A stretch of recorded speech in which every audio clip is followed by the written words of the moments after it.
bài cha mùi quan rìa chia tả ha không bỏ ở bên thôi mùi trong đó mình Oh my god! Wow!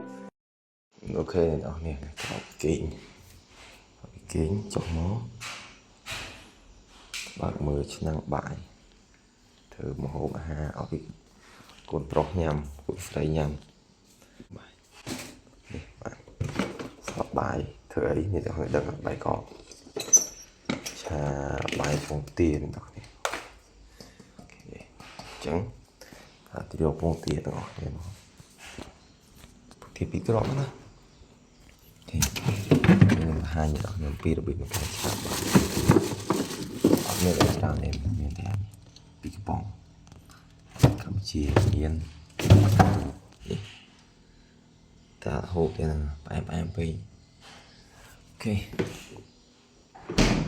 thôi một trong đó nghe bị crop hay là chữ một bài này chữ trà ok đó let's go tụi mà tiếp chương miền ấy cái tụi một chương nữa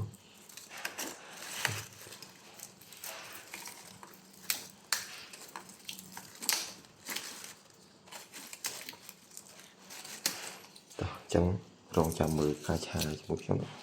chạm cái tôm xanh lâu nè bị ảo tới trong khẩu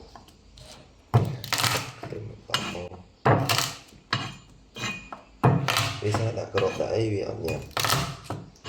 được cho cũng mà dương ẩm chăn đấy thì sẽ có vậy cho được ẩm tiền dương cảm chân tiền bình tiền ok lúc tùm mà dương bàn trà bàn chạm rồi được nè cái trôn chẳng tay trôn chơi thòng mà chia đấy nè điều tranh po chẳng ai được nè ok đó ní năng cái tiền vào dưới cái chạm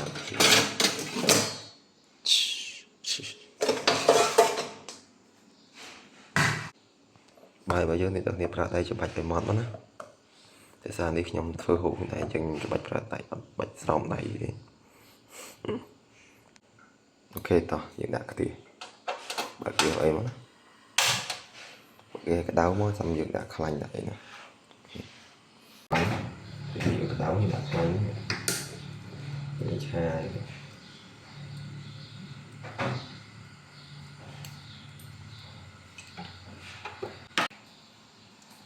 cái này tầm bao nhiêu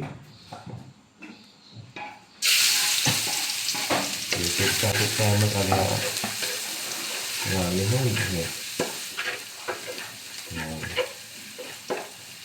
mùi quá mùi máu trong cái này đây đã bị gọn nó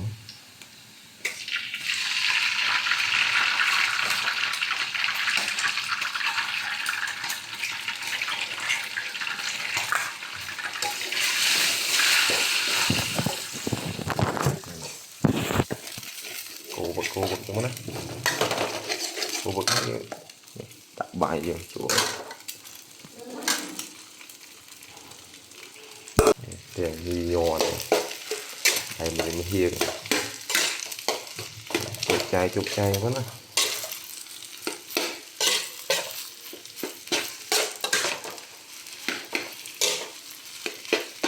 đó ok chụp chai xong bài kho với bài con kia nhìn nó lại nó lại cá bạc phơi khang mà bạc phơi nó này còn một cái gì đặt bờ kho bị thương tâm bờ kho bị thương cái tay yếu cái này cái yếu rụt chuồng này cái cái đó làm về lạiទឹកត្រីអូខេបង្កងតែទឹកត្រីរូបបង្កងមានទៀតទឹកត្រីរូបបង្កងតែទឹកត្រីរូបត្រីស្មើទឹកបង្កងទឹកត្រីមកចាក់ទឹកត្រីដាក់ទឹកត្រីចូលជាតិនេះគេនេះប៊ីចេងthì đặt vào đây nó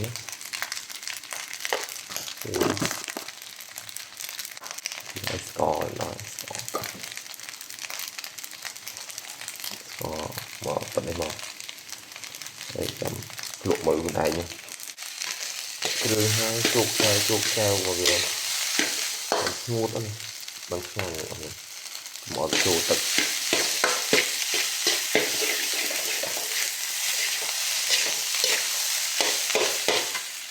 ខ្ញុំតែងតែ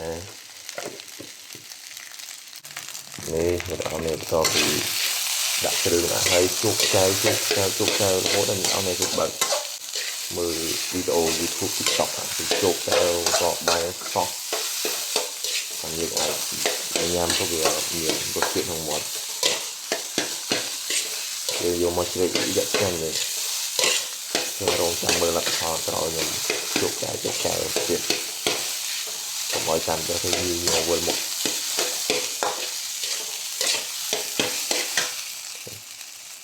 វាយើងភ្លក់មកនោះយើងសោះទៅយើងភ្លក់មកអូខេនេះ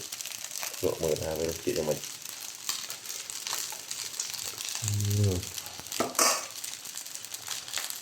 ឆ្ងាញ់ដល់គ្នានេះអាចសាកល្បងធ្វើខ្លួនឯងបានគឺគ្រឿងផ្សំយើងអត់មានច្រើនទេដល់គ្នាគឺមានតែអំបិលស្ករមានអំបិលដាក់ទៅជាស្ករប៊ីចេងប៉ុណ្ណឹងហើយខ្ទឹមយើងលីងឲ្យឈ្ងុយឲ្យបើធ្វើខ្លាំងទៅហើយធ្វើញ៉ាំខ្លួនឯងបានដែរតែយើងមានក្រូចមានទឹកក្រោះអីគេដាក់ថែមតែខ្ញុំអត់មានថាកូនអត់ចូលចិត្តក្រូចជ្រួយចាំមើលទៀតលទ្ធផលឆ្អិននោះដល់នេះបាយយើងមានថាសក់ហើយឆ្អិនហើយយើងដួសទៀតដាក់ចានខ្ញុំរៀបចំម្ដងមើលនេះអត់សូវច្បាស់ទេមើលដាក់បាយមកខ្ញុំមិនដែរមានកូនចានដែរនេះ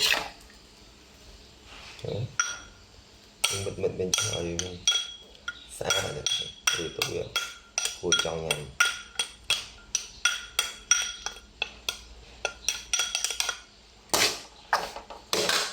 ចឹងយកកាប់វានេះផង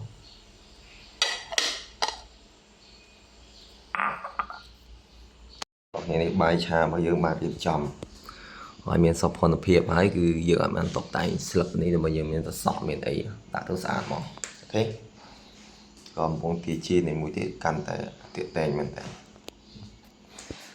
អូខេអញ្ចឹងលទ្ធផលរបស់យើងគឺបានហើយគឺលឿនងាយនេះឲ្យសាកបងចំអិនសម្រាប់អ្នកទាំងគ្នាមានសំបាយកកអីចឹងណាអូខេបាយអ្នកទាំងគ្នាជួបខ្ញុំផ្សាយវីដេអូក្រោយឲ្យកុំភ្លេចចុច